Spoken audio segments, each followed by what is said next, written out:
இங்கு வருகை தந்திருக்கும் ஆன்றோருக்கு என் முதற்கண் வணக்கம். என் பேர் மைத்ரேயி செல்வமணி. நான் சத்தனுகா தமிழ் பள்ளியில் 5ஆம் வகுப்பு படிக்கிறேன். தமிழர் திருநாளாம் பொங்கல் பண்டிகை விவசாயிகளையும் விவசாயத்திற்கு உதவும் விலங்குகளையும் கொண்டாடும் பண்டிகை ஆகும். வேளாண்மையின் விளைச்சலை சேமிக்கவும் நீர் மேலாண்மையை பெருக்கவும் குதிர்கள் மற்றும் கால்வாய்கள் பண்டை தமிழர்களின் கட்டிடக்கலைகள்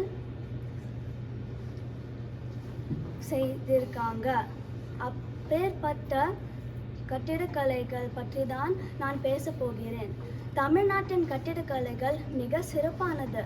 அவை அதிகபட்சம் விமானங்கள், பிரகாரங்கள், கோபுரங்கள் மற்றும் மண்டபங்கள் உள்ளன.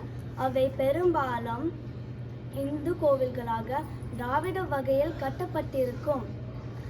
அவை முக்கியமாக கல்லால் கட்டப்பட்டிருக்கும். அவற்றில் சிக்கலான அழகான வடிவமைப்புகள் உள்ளன. தஞ்சாவூரில் இருக்கும் பிருகதீஸ்வர கோவில் அதனுடைய உயரம் மற்றும் விரைவான சிற்பங்களுக்கு பிரபலமானது.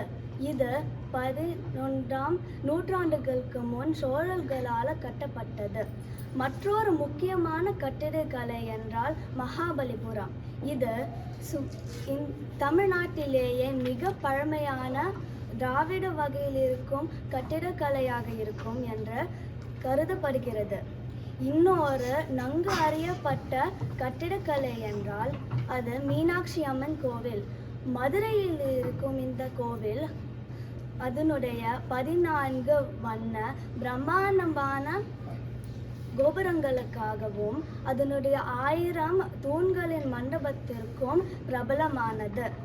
தஞ்சாவூரில் இருக்கும் இன்னொரு நல்ல முக்கியமான கட்டிடக்கலை தான் கல்லணை அணை. இது சுமார் 2000 ஆண்டுகளுக்கு முன் சோழ வம்சத்தின் கரிகாலனால் கட்டப்பட்டது.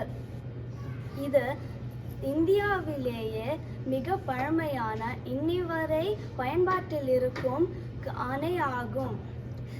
இவ்வாறாக நம் தமிழ் கலாச்சாரத்தின் சிறப்பு அம்சங்களை நாம் கொண்டாடும் பண்டிகை மூலமாகவும் தமிழர்கள் கட்டமைத்த கலைகளின் மூலமாகவும் நம் தமிழ் மொழியை போற்றுவோமாக. நன்றி, வணக்கம்.